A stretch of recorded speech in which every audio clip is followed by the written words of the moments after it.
বাংলাদেশের মানুষ ঘুরে দাঁড়াতে জানে, বারবার বাংলাদেশের মানুষ ঘুরে দাঁড়িয়েছে। আমাকে অনেকেই প্রশ্ন করেছে যে আপনারা এই নির্বাচনে এরকম আপনাদের হলো, আমরা নির্বাচনে আমাদের কোনো খারাপ তো কিছু হয়নি।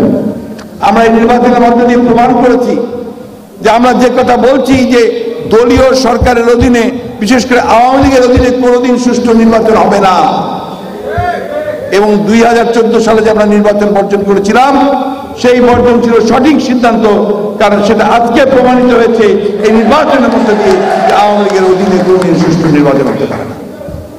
নির্বাচন কমিশন ওকে কি বলে যে আখ্যা দেব আমি জানি না, কিচ্ছু নেই, না আপনার মেরুদণ্ড আছে, না পায়ে সোজা করে দাঁড়াতে পারে। আমরা ওই যে আপনার অনেক সময় যে আপনার আছেন ঠুটো জগন্নাথ, কিচ্ছু নেই। উনি আবার বলেন যে সুষ্ঠু নির্বাচন হয়েছে। এই মেরুদণ্ডবিহীন নির্বাচন কমিশন দিয়ে কোনো সুষ্ঠু নির্বাচন হবে না। এই সরকারের অধীনে কোনো সুষ্ঠু নির্বাচন হবে না, কারণ এরা ইতিমধ্যে গণশত্রুতে পরিণত হয়েছে এবং জনগণের বিরুদ্ধে অবস্থান নিয়েছে। তারা কোনোদিনই জনগণের মতামতকে প্রাধান্য দেবে না।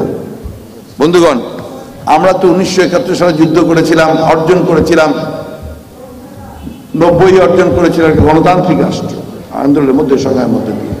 সেটাকে আমাদেরকে ধরে রাখতে হবে। আমরা এদেরকে ক্ষমা করতে পারি না, যারা আজকে আমার গণতন্ত্রকে লুট করে নিয়েছে, ভোটের অধিকারকে লুট করে নিয়েছে, আমার মা বোনের ইজ্জতকে নষ্ট করেছে, আমার ভাইদেরকে মিথ্যা মামলা দিয়ে কারাগারে পাঠিয়েছে, তাদেরকে ক্ষমা করা যাবে না বন্ধুরা। সেই জন্যই আজকে সমস্ত জনগণকে ঐক্যবদ্ধ হতে হবে। জনগণকে ঐক্যবদ্ধ হয়ে জনগণকেই এই নির্বাচনকে বাতিল করে বাধ্য করতে হবে সরকারকে আর একটি নিরপেক্ষ সরকারের অধীনে বা প্রশাসনের অধীনে একটি নির্বাচন দিয়ে একটা জনগণের পার্লামেন্ট, জনগণের সরকার প্রতিষ্ঠা করার জন্য। অন্যথায় বাংলাদেশের অস্তিত্ব বিপন্ন হবে, গণতন্ত্র বিপন্ন হয়েছে ইতিমধ্যে। আমরা সেজন্যই বারবার করে বলছি যে আসুন আমরা সবাই ঐক্যবদ্ধ হই, দল মত নির্বিশেষে যে ঐক্য আমরা গড়ে তুলেছি এটাকে আরো প্রসারিত করি এবং দেশের সমস্ত মানুষকে নিয়ে আমরা একযোগে এই দাবিতে সোচ্চার হই এবং বাধ্য করি এদেরকে যে একটি নিরপেক্ষ সরকারের অধীনে নির্বাচন দিয়ে জনগণের পার্লামেন্ট, জনগণের সরকার প্রতিষ্ঠা করার জন্য। আপনারা সবাই এক আছেন? আপনারা অনেক ত্যাগ স্বীকার করেছেন, আরো ত্যাগ স্বীকার করতে প্রস্তুত আছেন? সংগঠনকে শক্তিশালী করুন, ইনশাআল্লাহ জয় আমাদের হবেই।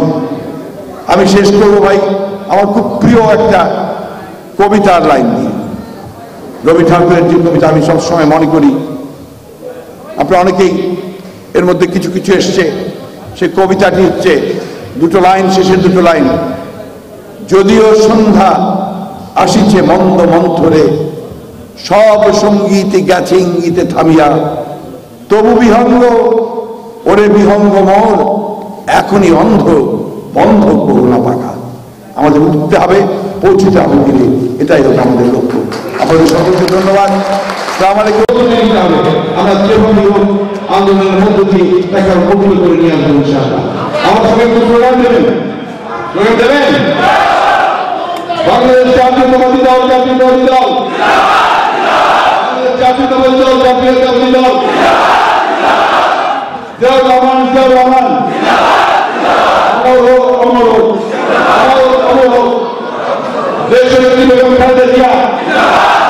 মুক্তি চাই, দিতে হবে। দেশের বেগম খালেদা জিয়া মুক্তি চাই, দিতে হবে। তারেক রহমান জিন্দাবাদ। সকলকে ধন্যবাদ।